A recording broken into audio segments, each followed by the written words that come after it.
By the year 2030, two-thirds of the world will be lacking access to clean drinking water. This is a problem that every single person is going to be dealing with regardless of where they live in the world.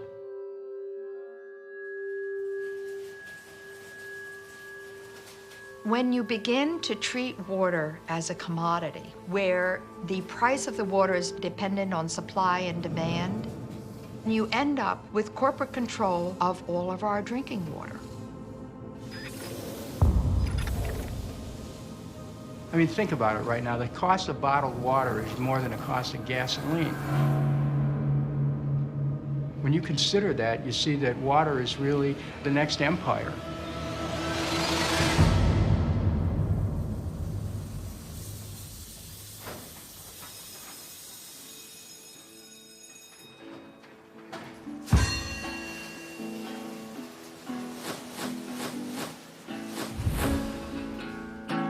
I guess you have to have a problem if you want to invent a contraption. First it caused a train wreck, then they put me in traction. Well, first came inaction and then a reaction, but you can't switch around for your own satisfaction. Well, you burnt my house down, then got mad at my reaction.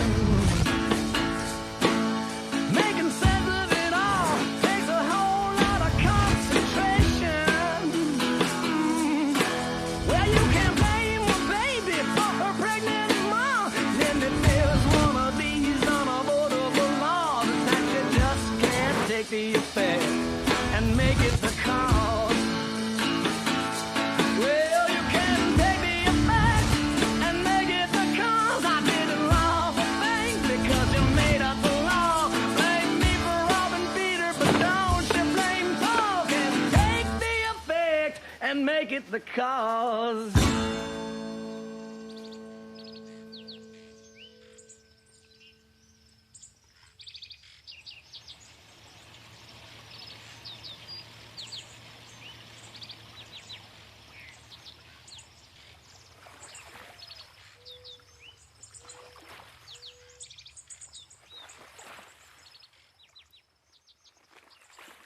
I moved to Maine a long time ago when I was a small child, but it was a lot quieter then. And so times change, and we understand that times change, but what we certainly didn't expect was a change in our culture and a change in just our way of life.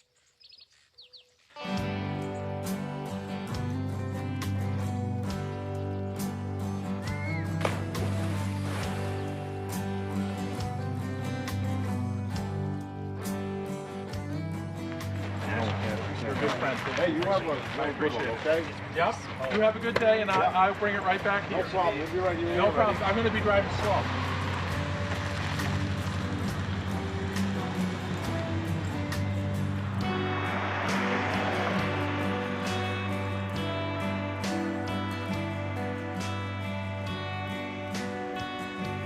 We're used to small business development. We're used to farmers. There are a lot of farmers around here. There were a lot more many years ago, and farmers are small business owners, so that's what we're used to. We're not used to the largest food processing company in the world arriving on our doorstep.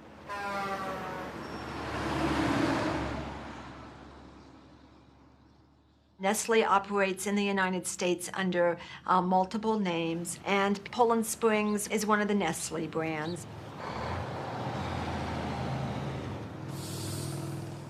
Nestle is one of the largest profiteers from bottled water. They basically come into rural towns and do water mining.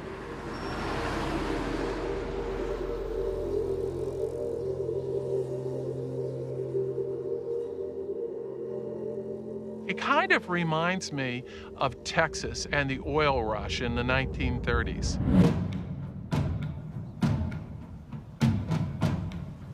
Citizens of Freiburg, Maine, population 3,083, are waging a war on the biggest bottled water company in the world, Nestle. A Swiss corporation with more than $3.5 billion in bottled water sales in 2008.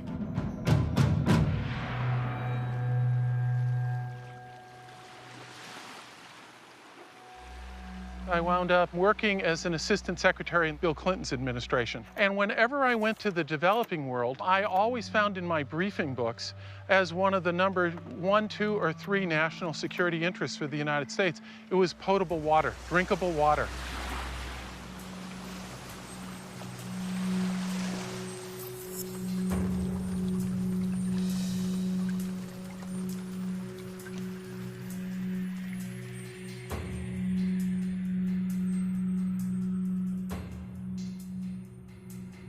Across the United States, surface water, the oceans, ponds, and rivers, are held as part of a public trust.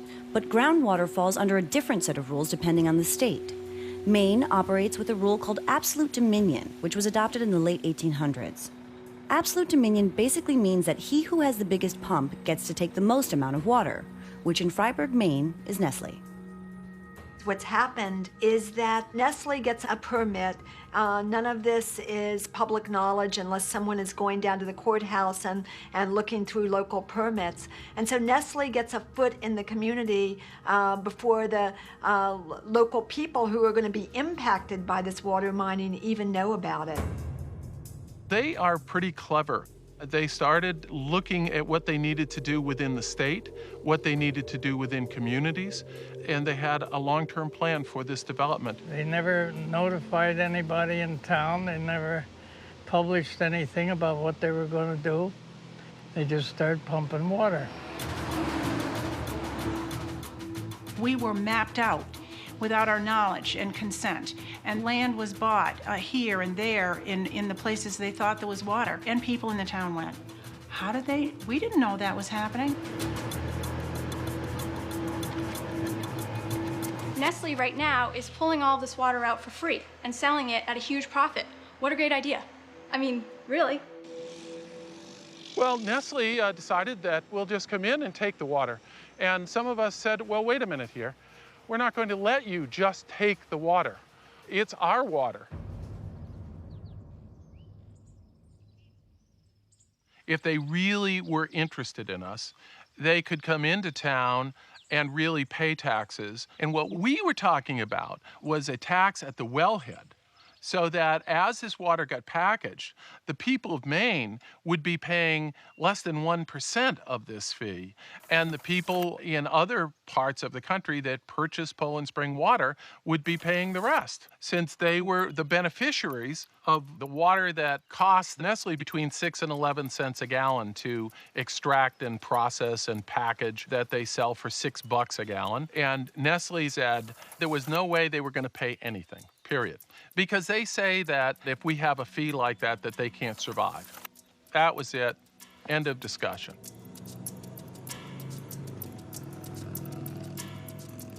What's happening here in Fryeburg is really a microcosm for what's happening all around the world.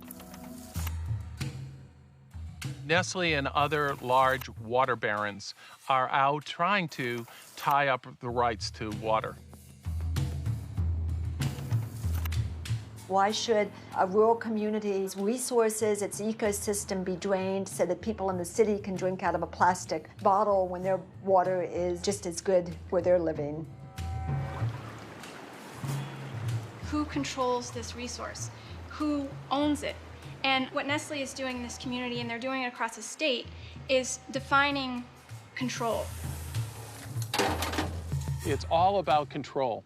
And we may be very sad that we have allowed the control of this water to go out of our hands because of the way it's set up at the present.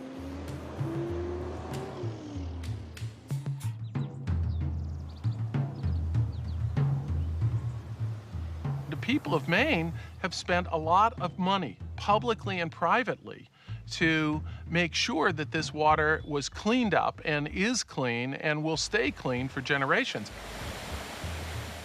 I hate to see our water taken the way it is, just taken. The water belongs to the people and the town gets nothing.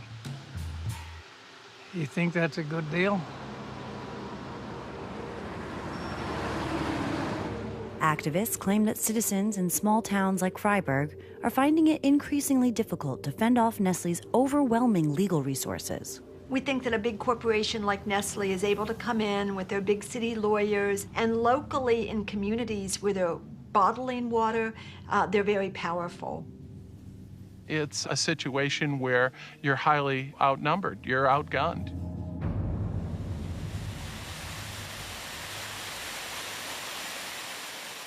The town got their water from those springs for 100 years, but we were told that Nestle did not want the town's water to come from those springs anymore. They transferred the town's water to a deeper water well. And in February of 2004, something happened. All of the people who live in Freiburg Village were without water for a day and a half, but Nestle, they never stopped pumping the water. They had plenty of water while the nursing home had to have the fire department bring in trucks of water. I think it just kind of points out that the citizens come second in this whole thing. It's a corrupted, compromised process. And that's really a big part of the problem. Once you can do this in one place, you can do it in many other places. It sets a precedent. Once you set that precedent, that precedent can never be unset. In the future, we're not just going to be dealing with Nestle. And there are other water companies that will be coming because Maine has vast amounts of water. And so if we allow Nestle to define who controls it, then down the road, we're going to have a much tougher fight on our hands.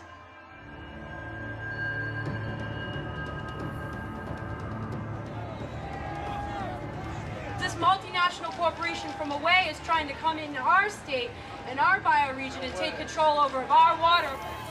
From California to Michigan to Maine, the Nestle Corporation is currently waging legal battles against communities to secure their local water mining rights. We need to unite and tell them they can't take our water. We want our water back. Make sure Nestle can hear you all the way back there in Switzerland. Are you fired up? Water is a basic human right. It's necessary for the survival of life on the planet. When you start commodifying the necessities of life in such a way as to make it more difficult for people to gain access to those necessities, you have the basis for serious political instability.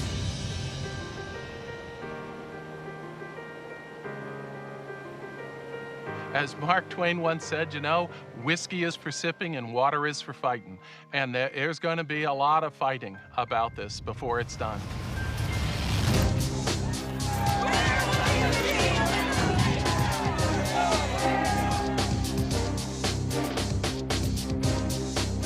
Every day, America's largest bottled water corporations, Nestle, Coke, and Pepsi, pump millions of gallons of water from the earth, bottle it, ship it, and sell it back for 1,900 times the cost of tap water. It's bad for the environment, it's bad for public water systems, and it's bad for taxpayers. Communities across the country are uniting in a fight to maintain ownership of their water supplies. You will be exposed, you will be recalled, and you will be replaced if you do not do your duty to the people in this town. And you live here, and you're responsible to us, not to this corporation. From town hall meetings to courtroom trials, activists are disputing the rights of corporations to sell their town's water.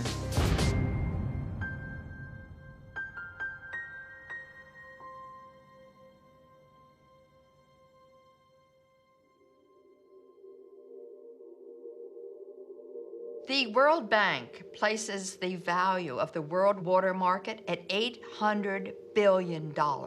That's a huge amount of money. So you can imagine why these huge corporations are salivating over getting into the water market. It's all about the control and ownership of water. If we can't win this battle here in Freiburg, if we can't win it here, then the rest of the United States is going to have a very difficult time winning.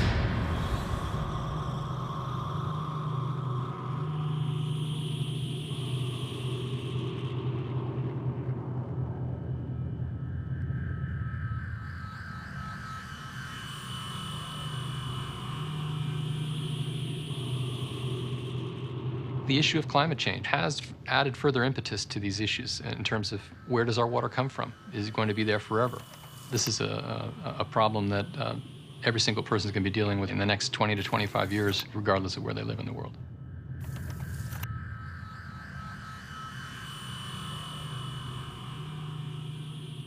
Last year, there was a drought in 35 states.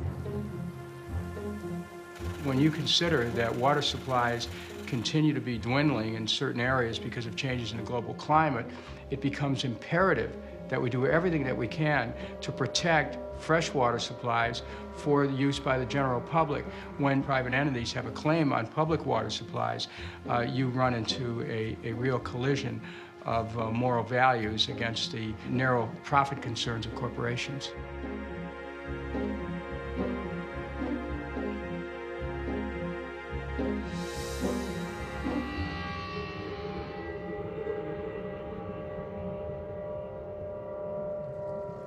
You know, in North Carolina, it's hard for us to get used to thinking about dry, parched, cracked earth, but indeed, that was what we were looking at. Things were getting very bad, and by winter, it was terribly grim.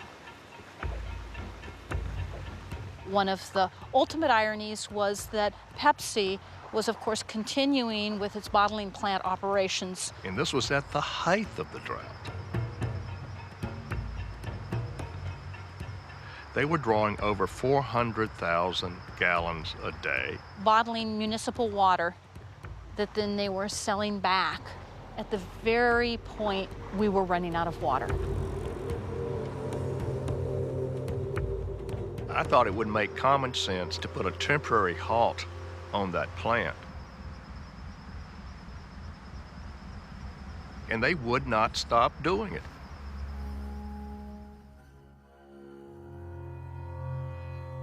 Citizens of Raleigh weren't the only ones troubled by the amount of water being bottled during a drought.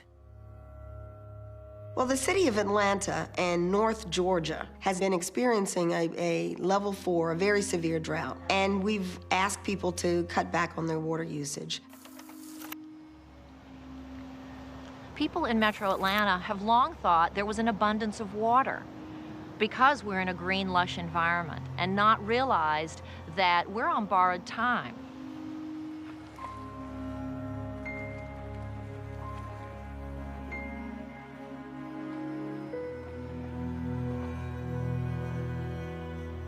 We should be standing in about 4 feet of water or 5 feet of water right now where we're standing. It's at its worst. I mean, really, for a sustained period of time. Atlanta had its second worst drought in history the past year and a half, and it's affecting the water that we can use. We have severe water restrictions that are placed on us for watering our lawns and car washes and things like that. What's most upsetting to me is to not treat everyone equally. And what I mean by that is to have corporations such as Coca-Cola taking water out of the lake while it is under a severe drought, and those in the local economy placed under restrictions. The Marietta plant in 2007, it used like 118 million gallons of water.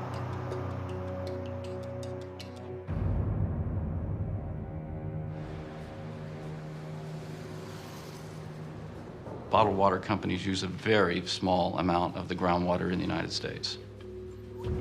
The Drinking Water Research Foundation has done a study to indicate that the bottled water industry is responsible for only 0.02% of all the groundwater withdrawn in the United States. It may be true that they're taking that small percentage, but they're taking it in a very few, very specific places, and many people have linked their overpumping of groundwater with lowered stream levels, dried up wetlands, depleted or decimated fish populations. Bottled water, like other products, obviously has an impact on the environment. But again, bottled water is no different than any other product that might be using water. But beer doesn't come from my tap, and you can't turn on your faucet and get Coke. You can turn on your faucet, though, and get water, and it's free. When Nestle was questioned in congressional hearings about the effects of their pumping on rivers and streams, they testified that the lower water levels had nothing to do with the water they were taking. This is affected by dams built by beavers. Is that the result of only your study or studies that are independent of your study? I know of no independent studies, but I'm happy to share our studies. How many beavers would it take to do that? I'm not sure how many beavers. For 15 years, we have worked hard to make sure that this source is clean and abundant for everyone. And it's pretty phenomenal in the last couple of years. The trash that we're finding out on this river are plastic bottles. Hundreds and hundreds of plastic drinking water bottles. They're making the profit and we're suffering.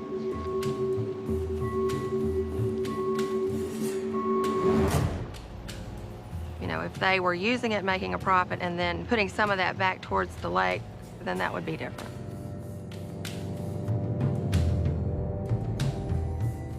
They really see water as blue gold, as just a source of profit. They don't see it as a fundamental right, as something essential for people and for nature. It's only a way for them to make a profit. So if it disappears, 10 years down the road, they've made their profit. Water has really become a resource that we're fast losing. And we're at a spot now where our bodies of water are increasingly fragile and threatened.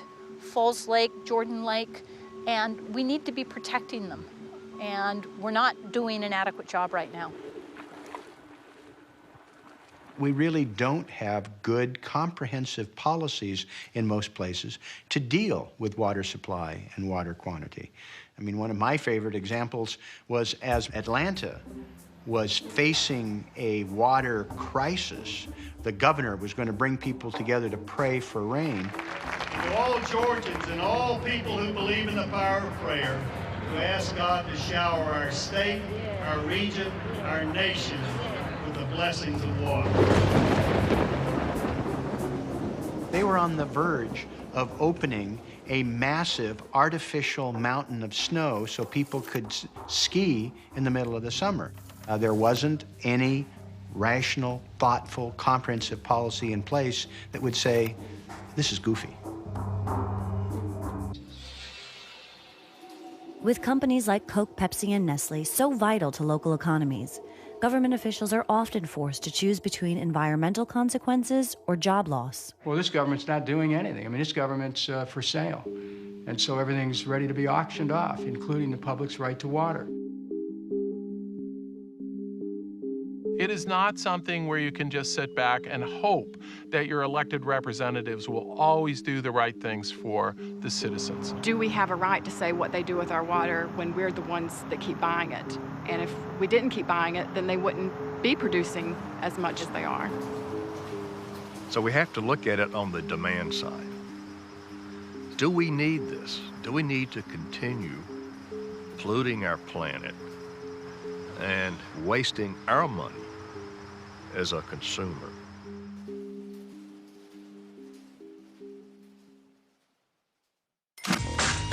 Crisp. Fresh. Drink? Bottled water is the greatest advertising and marketing trick of all time. Drink, drink, drink. We started buying bottled water in a serious way starting at the end of the 70s when Perrier came across the ocean and was introduced to urban markets. It was a niche product. It was really popular with urban professionals. I think at lunchtime it's a much better drink than some alcoholic drink. And allows you to continue that sociability that alcohol provides without some of the adverse effects that prevent you from doing a day's work that you would otherwise like to do. It came in beautiful green glass bottles, but we weren't walking around down the street swigging from the Perrier bottles. That didn't happen until 1989, when it became possible to put bottled water into lightweight, cheap, clear plastic bottles made of PET, and that changed the market. The big change came when Coke and Pepsi got into the game. They introduced waters because they saw their market share for sodas dropping. They spent hundreds of millions of dollars telling us to drink more water. Drink more water. That it would make us thinner and more beautiful. They associated their products with celebrities, athletes, and models.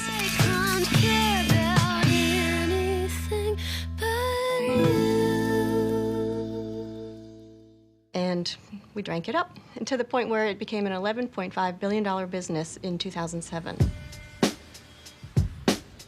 We've become like big toddlers. We've got the nipple to our lips constantly. We constantly need to know that there's something there just for us that we can just throw away.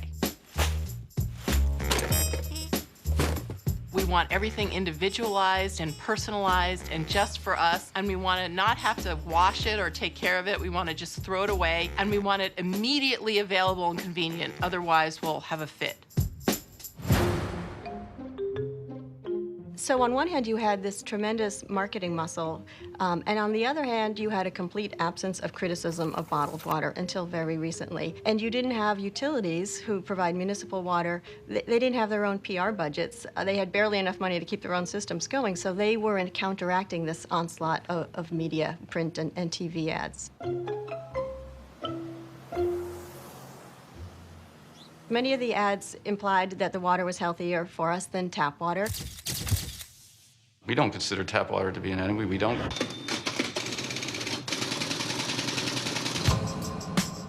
Can people typically perceive a difference in taste? I can tell the difference in many bottled waters, just as I can tell the difference between tap water and other beverages. You can. Absolutely. You know, you're under oath, but you're... Absolutely. You know, we'll give you, I say that with... We'll give your tongue an exemption now. Bottled water industry does not see themselves in competition with tap water. We provide a completely different product. We provide something that is actually portable, that is convenient, that is refreshing, that is pure. They used words pure, which implied that tap water was impure somehow. Pure, pure water. Pure, pure water. Pure, pure refreshing water. Well, we're a very safe product. Safe, that it's safe. I think bottled water is a safe, healthy, convenient product. They're always saying their product is healthful, and implying that tap water wasn't. It is much pure, it is much cleaner than many municipal sources. They want to convince people that tap water isn't safe to drink. Again, we are not in competition with tap water. Susan Wellington, VP for Gatorade, also owned by Pepsi, says when we are done, tap water will be relegated to showers and washing dishes. I don't know. It doesn't sound like she's loving the tap. I would ask her. Well, that's one person's opinion. It's Pepsi's opinion. Okay, it's one person at Pepsi's opinion. In 2000, Robert Morrison, CEO of Quaker Oats, which merged with PepsiCo, said, "The biggest enemy is tap water." What does that say? Well, you read the quote. I'm here to tell you that as far as the International Bottled Water Association is concerned, we do not consider tap water to be our competition. We do not see ourselves in competition with tap water. Except for these 1, 2, 3, 4, 5 people at Pepsi.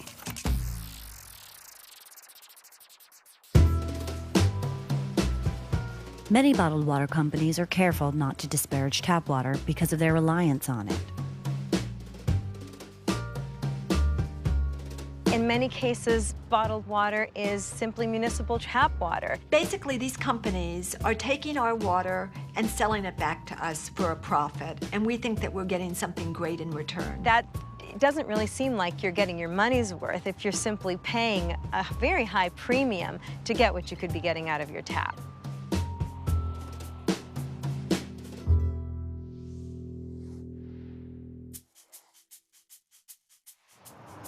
In doing my research for the article, I went across the street to a food court and over 2 days asked probably 15 to 20 people that I found drinking Dasani water in the food court, you know, do you know where this water came from? And none of them did. When you buy Aquafina or you buy Dasani water, it's basically your tap water. You're buying water that could come out of your tap and paying 1,000 times the price for it. I think what is the case is what you are getting is pure, refreshing water. That's what they would have us believe, and that's what the labels would have us believe. Is it misleading to have a mountain on there when it's coming from the municipal tap? Again, I would let you pontificate on that. Despite the mountain range on its label, Pepsi's Aquafina, as well as Coke's Dasani, are both bottled from tap water and not from a natural spring. Only after mounting public pressure did Aquafina agree to print the words public water source on its label. The mountain range remains, and Coke has yet to include this information on Dasani labels.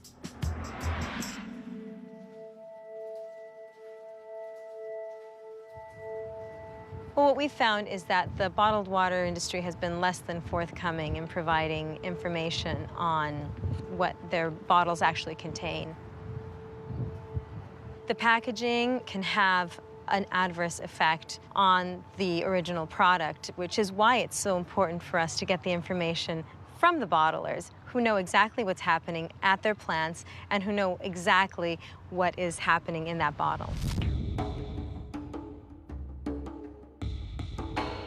I think most of the public does not know that their plastic materials are being made in you know, these refineries and petrochemical plants.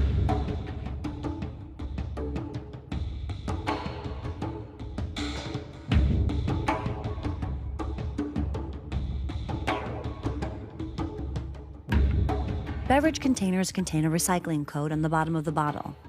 Bottled water is packaged in PET or PETE, polyethylene terephthalate. The primary ingredient in PET is paraxylene, a clear liquid derived from refining crude oil.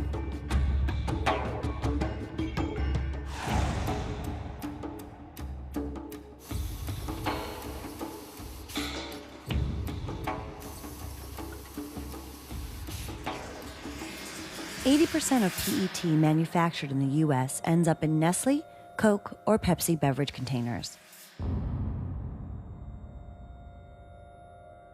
A number of oil companies in the U.S. manufacture paraxylene, and one of the leading manufacturers is Flint Hills, the largest privately owned oil refinery in the nation, located in Corpus Christi, Texas. This is the first step in the manufacture of PET.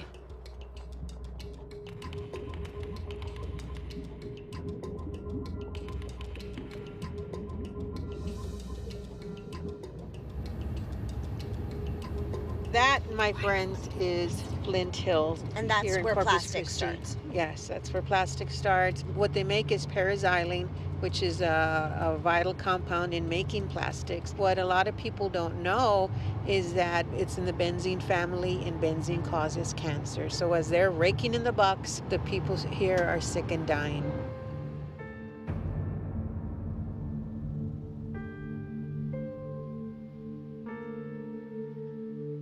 When my sister passed away of breast cancer, I had no idea how much my life would change. At her funeral services, people came up to us and saying, you know, so many people that are her age that lived in our community on the west side are dying of cancer or have had cancer. And after we buried her, after the funeral, we said, remember all the people that came up to us? We said, what if Deanna's death and others didn't have to happen?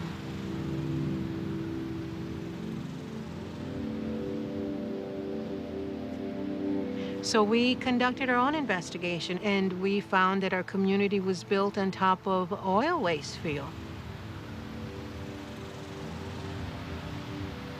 That link to the oil industry is what soon after that got us to work on environmental justice issues by the refineries, because it was all linked to the oil refineries.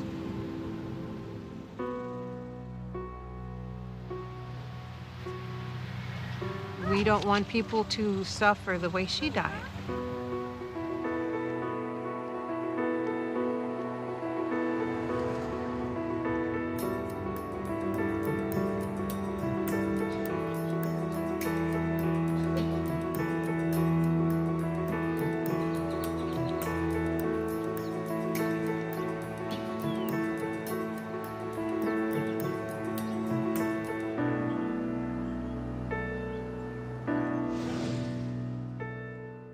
When you think about the finished product of a plastic bottle, you don't think about the process and the headache and the pain and suffering and the health effects that come from living next door.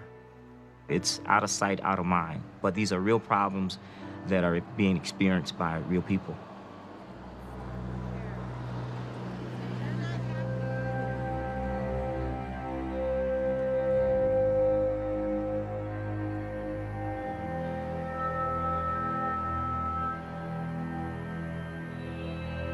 Something causes a lot of these neighbors around here to be sick. It's not just me. My other two neighbors, they're sick. Anything that's not pure air has got an effect on your health. Anything, and the air conditioners just bring it right on in the house.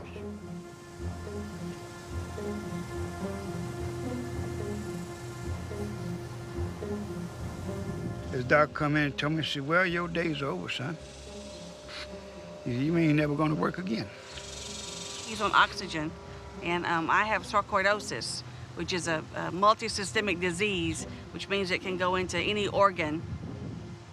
If you ain't got a good, strong heart and a good, strong set of lungs, then you ain't got nothing. Not only do they need to think of that purchase of that one plastic bottle and what it can do to their health, but by continuing to purchase these, it's just going to keep them in business.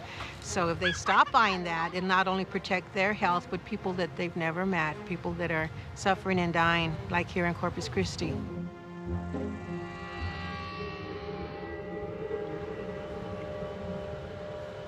I worked for the state EPA, the state Air Pollution Control Agency, and we were told that we could be fired and terminated if we went and tried to inform the community, even if they weren't complaining, that there could be toxic substances in the air, to hand out our cards, that they had a right to complain, that they had a right to clean air, okay, and that we could, if they complained, then we could go in and do investigations, we could write violations, we could take companies into enforcement and make them reduce their pollution. Until people picked the phone up and complained, we were not supposed to agitate the communities.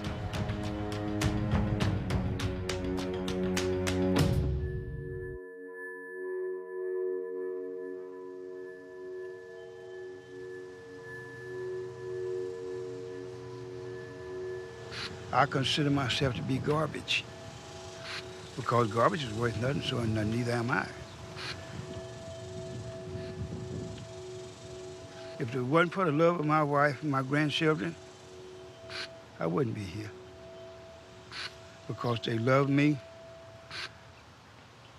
they treat me with it. What else left me to do?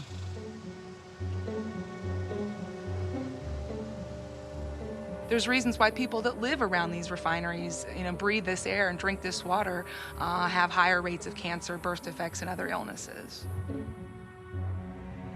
Overall birth defects in Corpus Christi are 84% higher than the state average.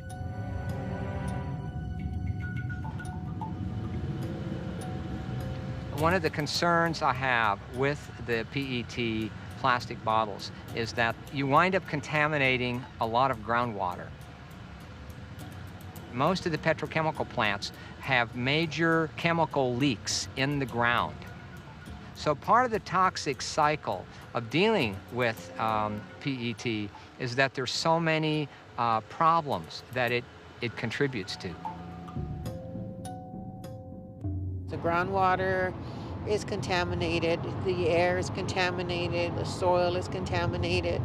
But because people don't drop dead on the spot, you don't have to think about it, so you can get away with it. I think it's the perfect crime.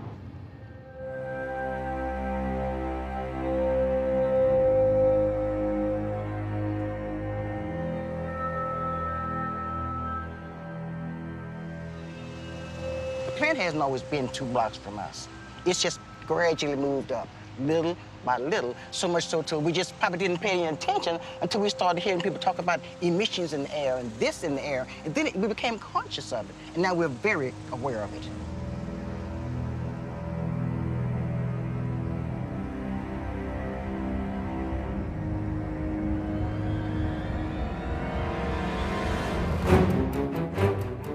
People say, well, you're silly to live next to a refinery. But when we came in here, we were younger and we were excited that we found a house. And I taught at the school and it was right across the street from the school. But now, in retrospect, I would like to move. But we live so close to the refinery, I think it would be very difficult to sell our house.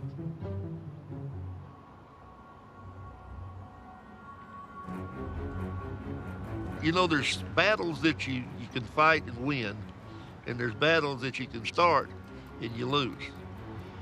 This is a battle that if I started, I'd lose. A man like me can't go against Flint Hills. When we as a society don't protect the most vulnerable, then we leave our full nation open to vulnerability.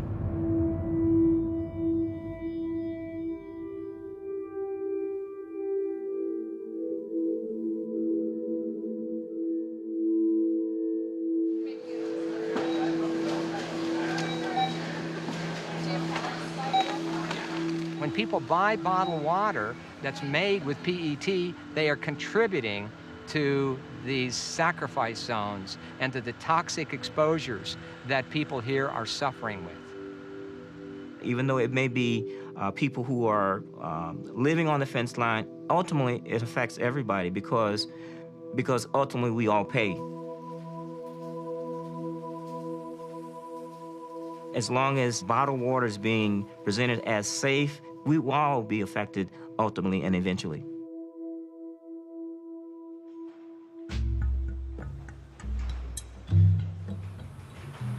We don't know what the long-term consequences are to this type of exposure. So people think when they're drinking bottled water that they're getting a healthy product.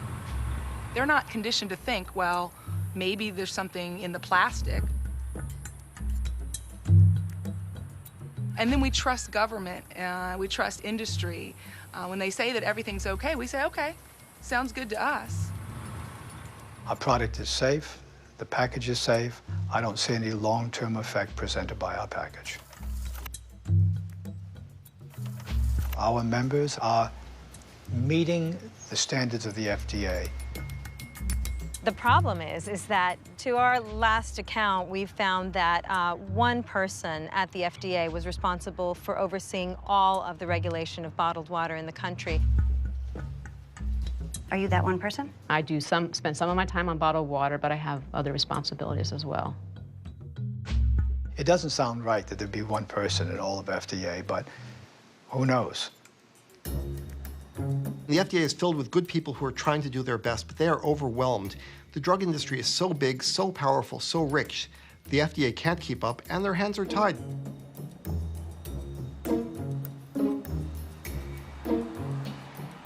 There's a huge difference between the regulation of tap water and the regulation of bottled water.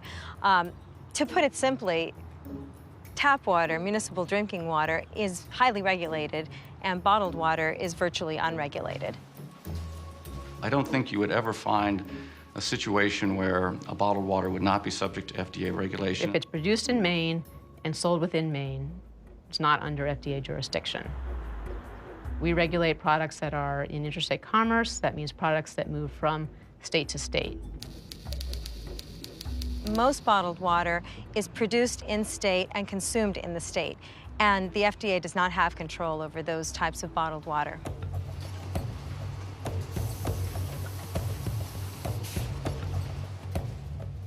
Is it true that the bottled water maker is the one that does their own testing and then submits their reports to you? Bottled water manufacturers have to do their own testing on their own products and on their own sources. But the bottled water company isn't required to submit a regular report to you, correct? No, they are not required to.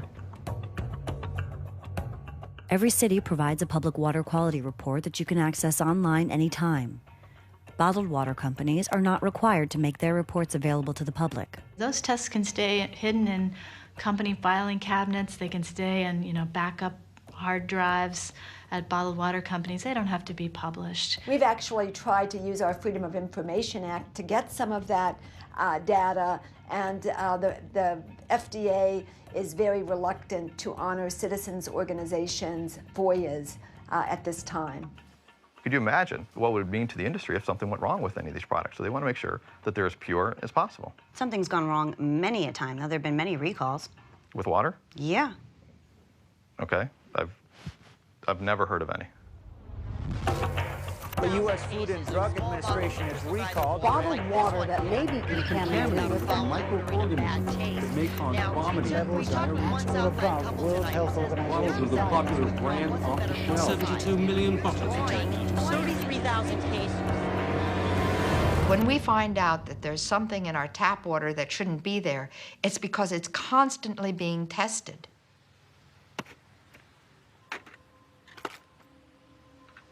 Tap water is regulated under the Environmental Protection Agency. And the EPA actually has health standards to which each municipal water provider is held. Municipalities have to test it many, many times a day. In a city, over 1 million has to be tested 300 times a month.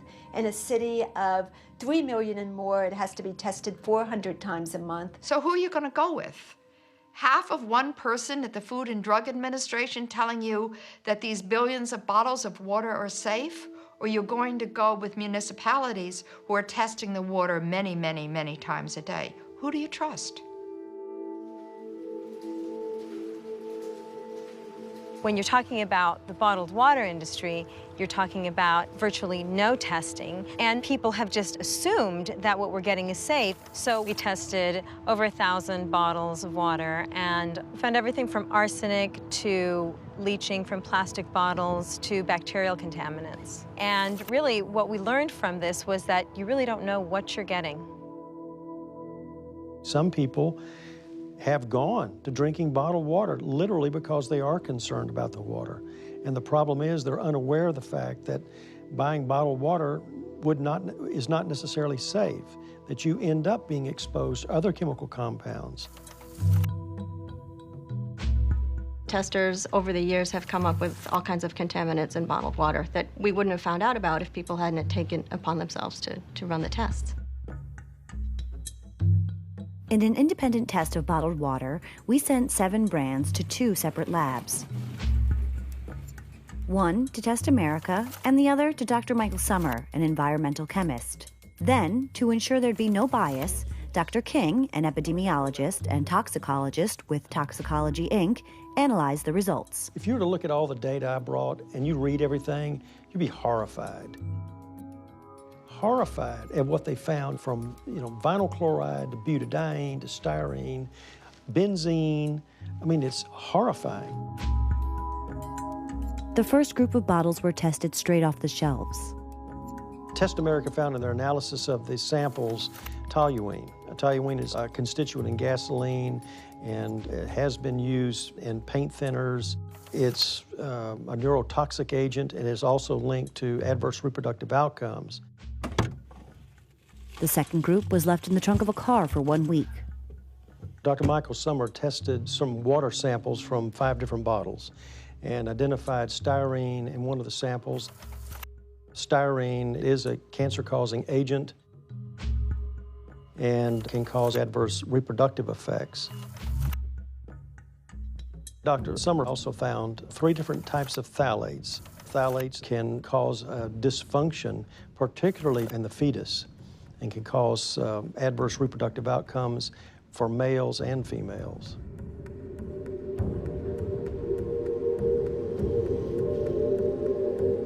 It really concerns me when I see mothers blindly trusting bottled water and handing their children bottles of water, putting their complete trust in a product without so much as questioning, what am I giving my child? Yet we're putting so much faith in this industry that's completely self-regulated and that hasn't been held accountable by anyone. It's frightening. While single-serve bottles of water are made of PET, 5-gallon water jugs are made of polycarbonate plastic, the primary ingredient being the controversial bisphenol A. Bisphenol A is the building block molecule that plastic that is hard and clear is made out of. And from this polycarbonate plastic, bisphenol A leaches, gets into the water. Bisphenol A may be one of the most potent toxic chemicals known to man. BPA is found in many products, including sports bottles, baby bottles, and water coolers.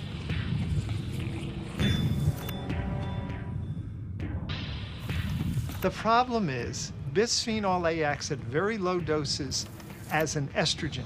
The recent controversy over BPA started when members of the scientific community questioned the methodology of earlier studies. All regulatory agencies around the world are based on a concept from the 16th century. That is, the dose makes the poison. More is worse. That is not true for any hormone. We tested a dose 25,000 times lower than what anybody had ever tested, and we found that it profoundly damaged every single part of the male developing mouse reproductive system.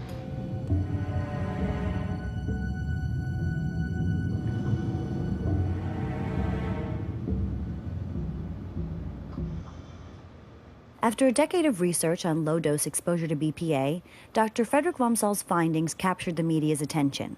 His work, corroborated by other independent scientists, led the Senate to investigate the FDA. The media has reported that the federal government's reluctance to regulate these chemicals is based on the reliance of biased studies from the chemical industry itself. Now, I have to tell you, if that's true, doesn't that cast amazing doubt on the ability of the regulatory system to actually protect the public? Senator, at FDA, all of our products that we approve are based on data that are prepared and conducted in studies by that particular manufacturer. All you do is just rely on what a study that comes from the industry itself? It's a disgrace.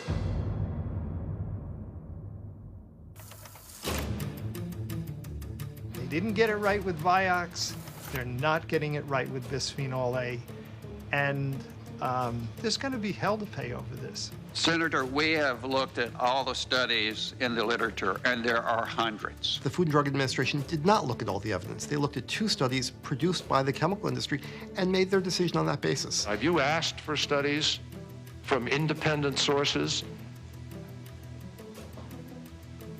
We don't normally ask for independence. Then you don't protect the American people. The National Institutes of Health reviewed 700 peer-reviewed published studies on bisphenol A. 38 internationally recognized scientists said, we are extremely concerned about the impact of this on human health. It happens over and over again that regulatory agencies are captured by the industries they regulate. And certainly the Food and Drug Administration, and especially the food branch, is one that has really been in the food industry and the packaging industry's pocket for many years. We've got to start to do what we're supposed to do, not what the industry always asks us to do. You have any response? None. Think everything's okay? There is virtually no major human health trend over the past 30 years that hasn't increased, such as childhood diabetes, that is not related to exposure to this chemical. We find it relating to obesity, breast cancer, to prostate cancer, diabetes, brain disorders such as attention deficit hyperactivity disorder, liver disease, ovarian disease, disease of the uterus, low sperm count in men.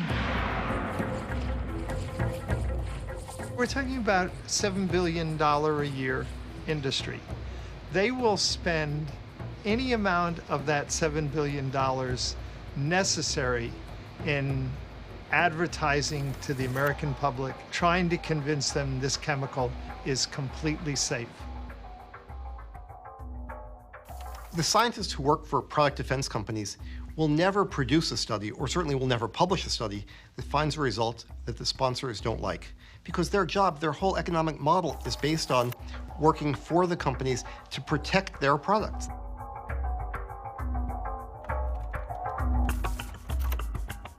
Walmart has taken the initiative to remove this type of packaging from their shelves.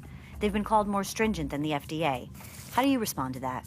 I appreciate that you want information about BPA, and I'm sure FDA would be happy to respond, but I'm not the appropriate person to answer those questions. My concern is that the FDA doesn't want us to ask about BPA because of the current investigation. Not true. Can you talk about it now? No.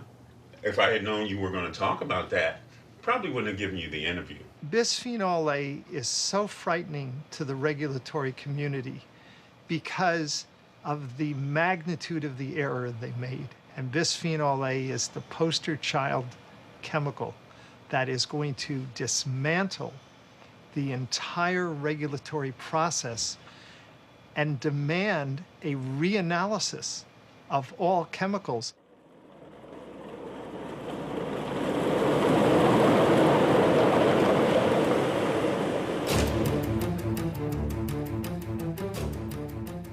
Of the 80 million single-serve bottles of water Americans consume daily, 30 million of them end up in landfills.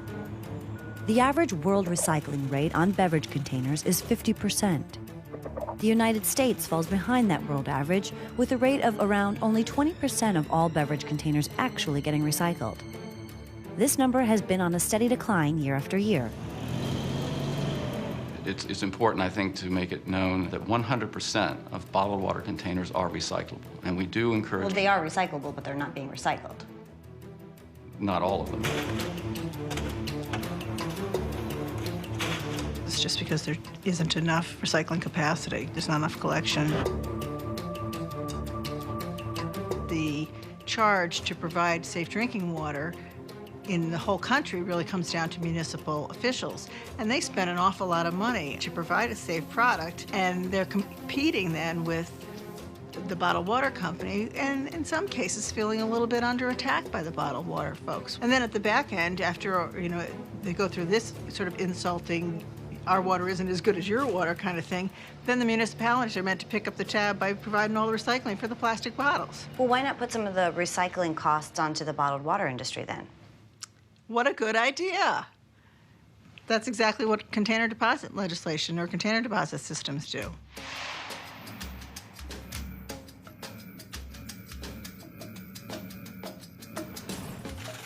Only 11 states offer container deposit legislation, also known as bottle bills.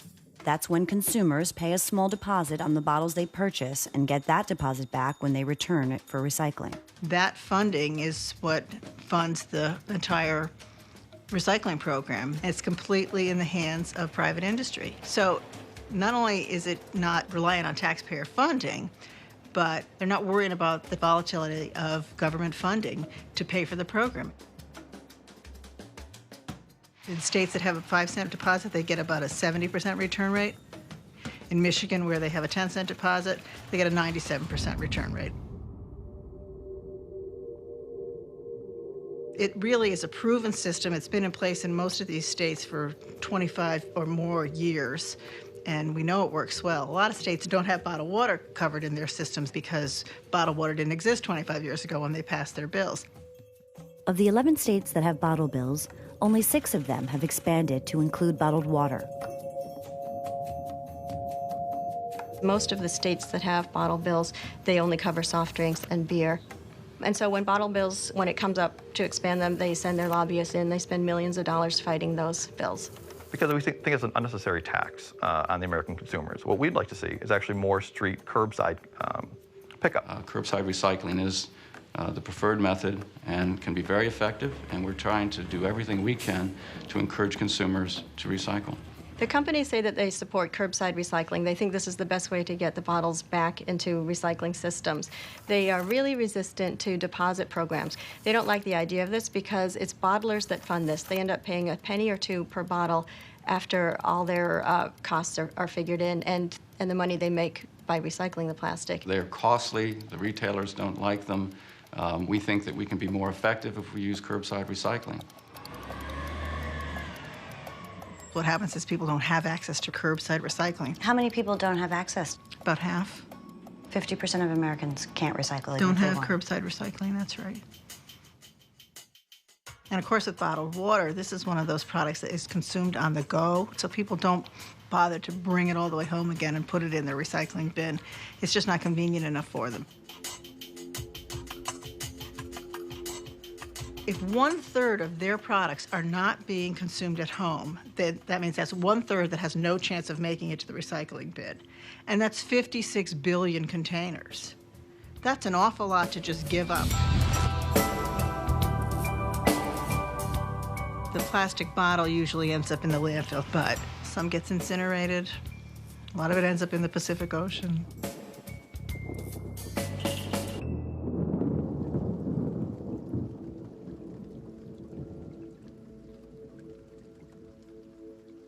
It's a bother to people. They're not taking the time, they don't have the space to keep it around until they can get it to a recycling center or to the landfill. When it rains, all that plastic is mobilized, goes down the streams, into the rivers, and down to the sea. That's why we're seeing so much of it in the environment.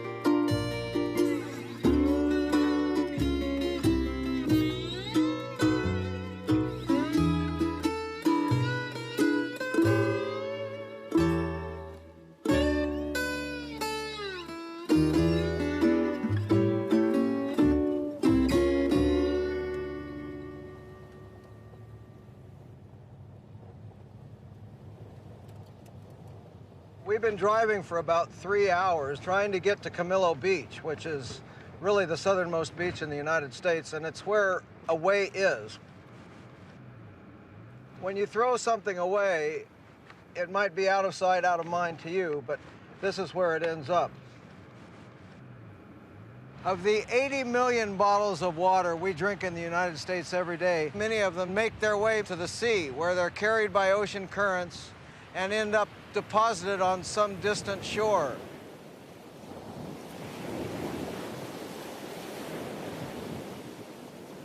This is the constituents of sand now. Instead of being coral and shells and rock, it's plastic.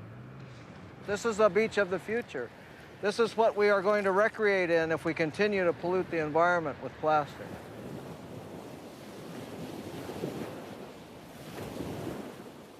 Future geologists, when they take core samples and they come to the 20th and 21st century, they're going to be finding a layer of plastic. And in areas like Camillo Beach, it will be the deepest of anywhere on Earth.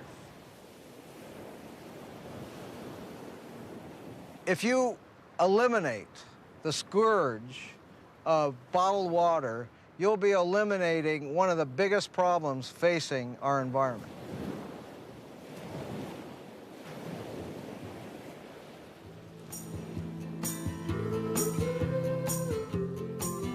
I was a chemistry major at UC San Diego, and seeing the way our ocean was deteriorating and before my eyes, living right next to the bay where I grew up, I noticed that the water was not the quality that it was when I was a kid, and I wanted to find out more about it. So I started getting involved in the study of water quality, and I got my captain's license and became a skipper of an oceanographic research vessel. And since 1995, we've been conducting oceanographic research all the way from Australia to Central California. So we've been focused most recently in studying the North Pacific Gyre and the accumulation of plastic debris there. Net, small net, where's the black net? I need the black net!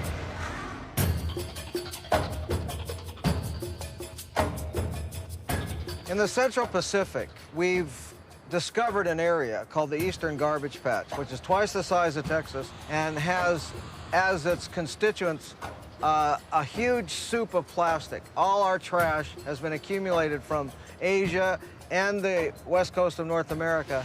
And get that orange thing right there by you. These phenomena that we're seeing here are repeated in the North and South Atlantic, South Pacific, and in the Indian Ocean. And we're just now getting a handle on how much is out there.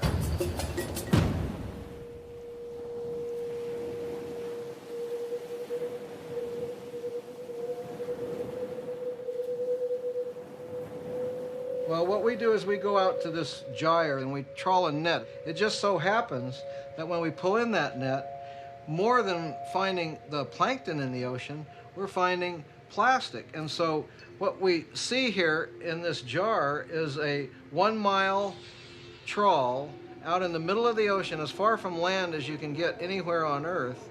And instead of it being clear ocean water with ocean animals, it's a plastic soup with more plastic than plankton.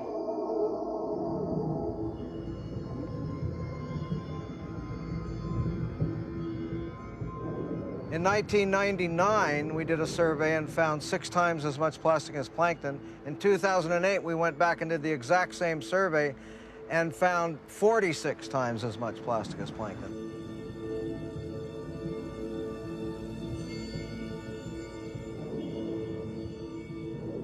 Our trash is filling up the ocean, turning it into a plastic soup, and those plastic particles are poison pills for the millions and millions of fish and invertebrates that are eating them.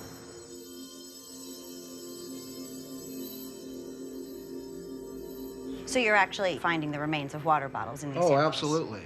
They're going into the most common fish we have out in the ocean, the lanternfish. They're consuming these plastic fragments that are these smaller sizes.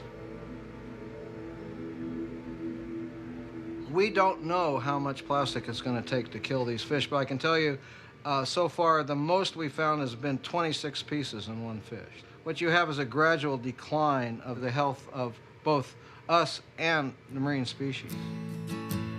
The green plastic watering can for a fake Chinese rubber plant and a fake plastic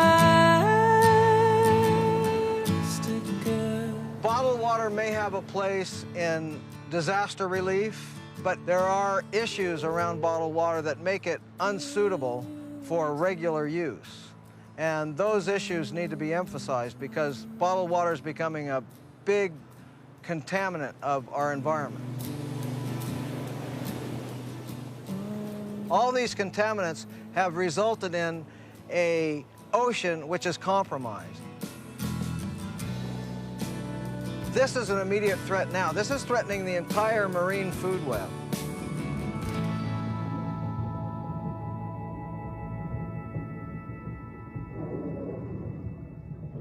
I do believe that meaningful change occurs from the bottom up. So if you get enough people upset and angry and willing to do something about it, I do think you can make a change. There is no law in any books, even Homeland Security. I'm just very stubborn, very persistent, and I think that those qualities have kept me going even in the face of all these intimidation tactics. When you feel life ain't worth living, you got to stand up and take a look around. You look up way to the sky high. But it doesn't really scare me, it just makes me angry. And it's like, hell no, I'm not stopping. I'm just angrier and I'm gonna fight even harder. Keep on dreaming, boy, 'cause when you stop dreaming, it's time to die. So Dow Chemical asked us, can we arrive at a mutually beneficial outcome where you delay publishing this paper until approved for publication by the chemical industry? Now, we took that as an attempted bribe. When we told him in no uncertain terms what he could do with his offer, he switched tact and started saying, we want you to know how disturbed the chemical industry is by the work you're doing, and it made us mad. And that was a mistake.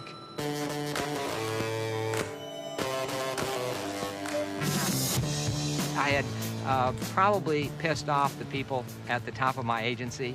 They were very unhappy about what I had done. But, you know, I was trying to use the law to protect public health, which is the way the agency is supposed to work, not protect the company, the polluter. I could see that the agency was just too much manipulated by special interests through the oil industry and the petrochemical industry. So in 1992, I quietly left. Not so quiet now.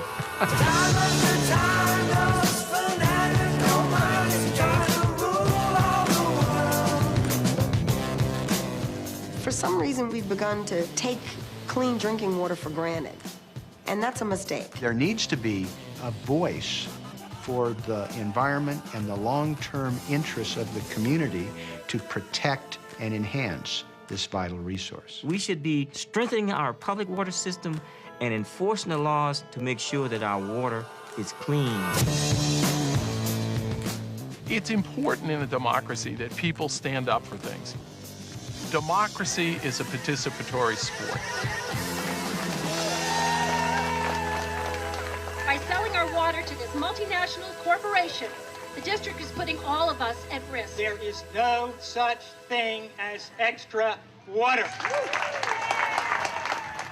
We're here today preparing for a vote to ban bottled water, but not just to ban the provision and sale of it, but we're going to reinvest in municipal water infrastructure. We need to invest in our water infrastructure and stop the promotion of bottled water. When we drink bottled water, we're telling our leaders that we don't care about the tap water. Hope in the town of Babylon is the Kick Your Water Bottle campaign will filter from the office to the community. It is convenient to have a bottle of water to carry around, but why not have your own bottle? And supporters of these measures argue you're better off just filling a reusable container at the water fountain for free. You don't have the same huge environmental downsides of billions of bottles going into the environment. The environment is everything. It's where we live, work, play, worship, go to school. Show yourself, take only what you need from it. The state is talking about expanding the state bottle bill to include non-carbonated bottled beverages. The state's bigger, better bottle bill just may soon become law. This is about taking steps to protect our state's environmental future. It's time for the legislature to pass the bigger, better bottle bill. It's essential to expand the bottle bill in order to help reduce litter and to generate some much-needed revenue for New York State. The water is warm, but it's sending me shivers.